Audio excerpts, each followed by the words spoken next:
হুগলিতে স্ট্রাইকে শুনানির নোটিশ ধরালেন বিএলও। পশ্চিম মেদিনীপুরে পরিযায়ী শ্রমিকদের শুনানির নোটিশ। হয়রানির অভিযোগে সরব পরিবার। বসিরহাটের দুই জায়গায় শুনানিতে হয়রানির অভিযোগ তুলে বিক্ষোভ।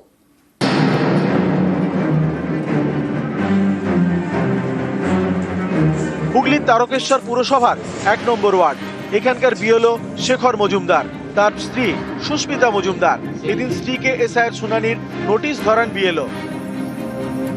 আমি আমার স্ত্রীকে দিলাম নোটিশটা। আমি যখন এন্ট্রি করেছিলাম তখন কোনো সমস্যা আমি পাইনি, কিন্তু হঠাৎ করে এই নোটিশটা দেখে আমি তো নিজেই চমকে গেছি। নোটিশটাতে লেখা আছে যে দাদুর বয়সের সঙ্গে ওর বয়সের ডিফারেন্স 40 বছরের কম। না ডকুমেন্ট তো ঠিকই আছে। আমার 8 দিন হয়নি, 3000 টাকা দিয়ে টিকিট কেটে গেছে। কোথায় থাকে ছেলে? বোম্বাইয়ে। সমস্যাই তো হবে, টাকা পয়সার তো প্রবলেম না। পশ্চিম মেদিনীপুরের ডেবরা।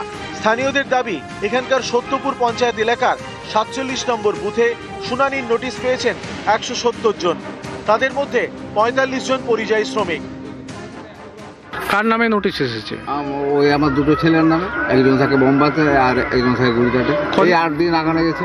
হ্যাঁ, ছেলে বলছে আমি যখন যেতে পারবো না, তাহলে আমি এখন করবো ওটাকে। আপনাদের গোটা পাড়াটাকে দেখেছেন? কোন পাড়া আপনাদের? এই রবীন্দ্রপুর। রবীন্দ্রপুর? হ্যাঁ, রবীন্দ্রপুরে কাকরখাত। কাকরখাত। সামনে 2002 এখন এইগুলো সমস্যাগুলো একটু করবো, সমাধান করবো তার জন্য।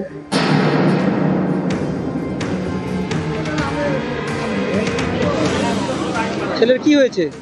হ্যান্ডিক্যাপ। ওকে কি ডেকেছিল? হ্যাঁ ডেকেছিল।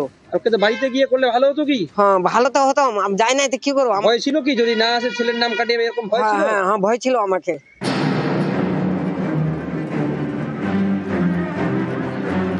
উত্তর 24 পরগনার বসিরহাট। এখানকার বিবিপুরে এদিন বিক্ষোভ দেখান স্থানীয়রা। তাদের দাবি, 785 জন ভোটারের মধ্যে 325 জনকে শুনানির নোটিশ দেওয়া হয়েছে। এই নিয়ে হয়রানির অভিযোগে সরব তারা। বসিরহাট থেকে বারাসাত যাওয়ার টাকি রোডে বিক্ষোভ দেখান। এসআইয়ের শুনানিতে হয়রানির অভিযোগে বিক্ষোভ চলে বসিরহাটের বিষ্ণুপুরেও।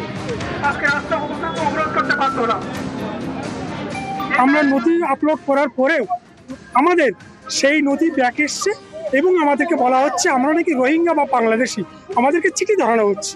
আবার হিয়ারিং এসছে। তো আমরা বারে বারে এই নির্বাচন কমিশনের যে হয়রানি, আমরা এই ঘৃণ্য চক্রান্তের বিরুদ্ধে প্রতিবাদ জানাতে আমরা আজকে রাস্তার উপরে এসেছি। নিউজ 18 বাংলা।